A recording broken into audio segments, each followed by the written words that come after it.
Which is literally my main point all the time when I talk to individuals who want to go to dental school, but they're like, it's going to be too hard. Yeah. If you go to optometry school, it's going to be too hard. Do you know what you know about the eye right now? Like anything that in law, like anything, any schooling or even profession, like even engineering, like do you know everything about electrical work right now? No. So like whatever is handed to you, you're going to take it, you're going to study it. If you don't know or can't comprehend it, you're going to ask questions about it. So it's like, pick your poison. Yeah.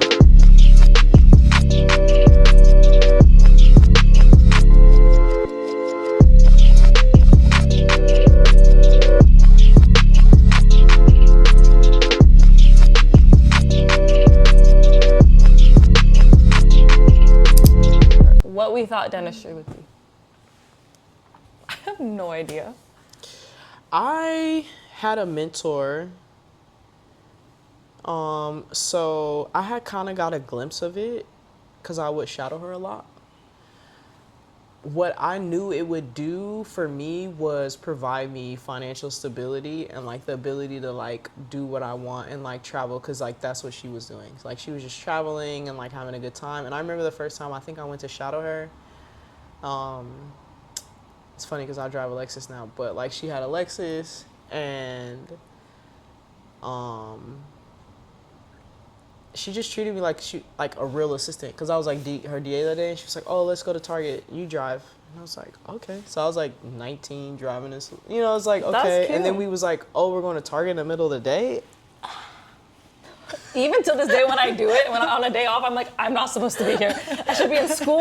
I should be in an office. I should be in a class. Like, Target in the middle of the day. Oh my God. And then she was like, yeah, we don't have patience till da-da-da-da. And then I was like, okay, you come back and like you do more work and you're getting paid. And then like when I was in dental school or like when I was in undergrad, I would call her and she's like, oh, I'm in Thailand. Oh, I'm in this place. Oh, I'm in that place. Because like I'll call her and I'll get in my feelings. And I'll be like, oh, she didn't answer. Like, I wonder if she still like cares. And then she'd be call me back in like a week and be like, oh, I was in Thailand. And I'd be like, I'm about to study. Let me put my head back in this book. Yeah, like, so that always helped. That's funny. That's good. But I didn't like know like all the other like drama and like money and like business and corporate and like all the other things. I just knew like financial stability was a big thing, and then like also too just like shedding light on my point of view. It was really big, like important, because my mom was single parent, obviously, but like my dad, obviously. I think when people say my mom was a single parent, sometimes it feels like people are excluding the dad. They never bring up my dad was a single parent. Yeah, so my dad was always around, but my mom was just by herself in her own house. So my dad was always ever present. Like he was very omnipresent. Yeah, very much. And even when he was young and 20 something, he still showed up. Yeah, he was like, give me my baby. She hanging with my mama. Yeah. So duality in the sense of me being like at my mom's house in the suburbia and like going to private Christian school and then going to the south side of Chicago and playing with kids on the block and like having a good time and running through the sprinklers. Childhood. Yeah. Every other weekend. But anyways, so like with that being said, my mom worked in corporate and like worked in finance and went through all the highs and lows of like the economy. So there were definitely periods of times. That's the reason she moved here, because she couldn't secure a well-paid job for an extended period of time. Yeah. And so money was always just like, it was a factor. And I was like, okay, what job can I get or what career can I get that's going to sustain me and be like solid? It's like a short term of commitment and dedication to like studying hard and stuff, like in the short period of time, for the long run to be smoother. So I wasn't like, when you ask a question like what did I think dentistry was or what was gonna be, it is exactly what I thought it was gonna be. It gave me financial security. Okay then, that's a great answer. Cool, work a job, give me some money. Yeah.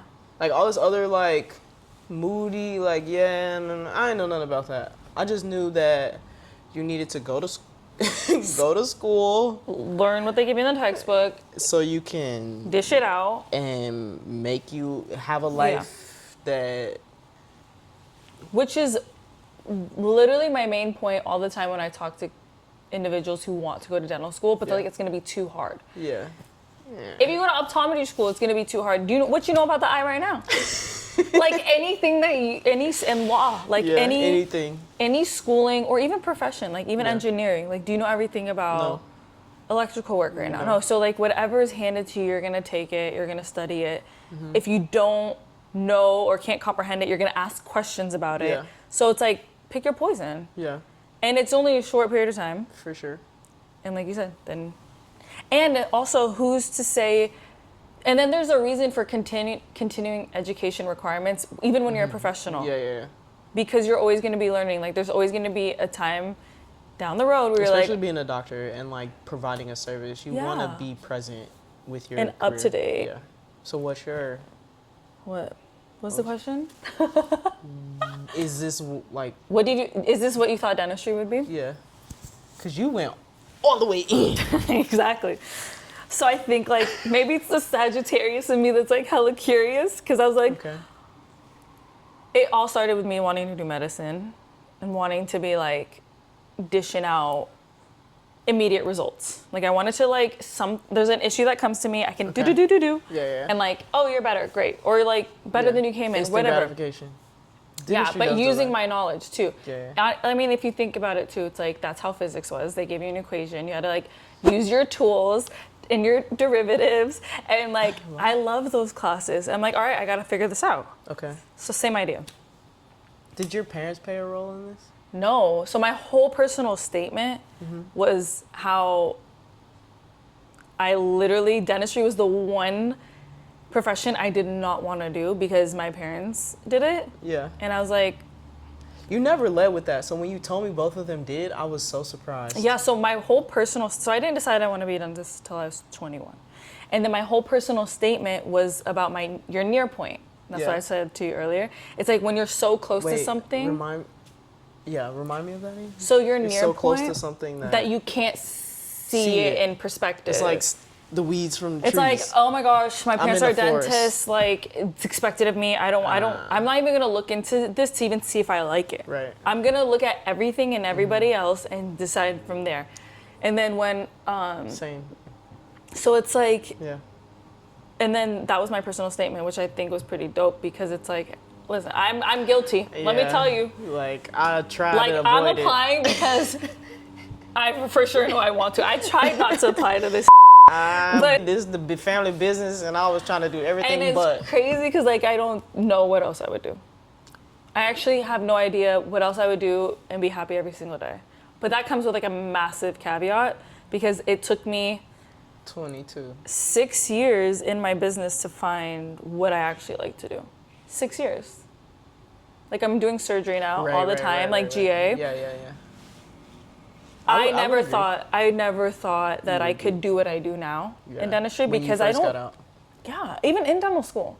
I mean, we had a hospital dentistry course, but it made it seem that you had to be like a hospitalist to do that. Right.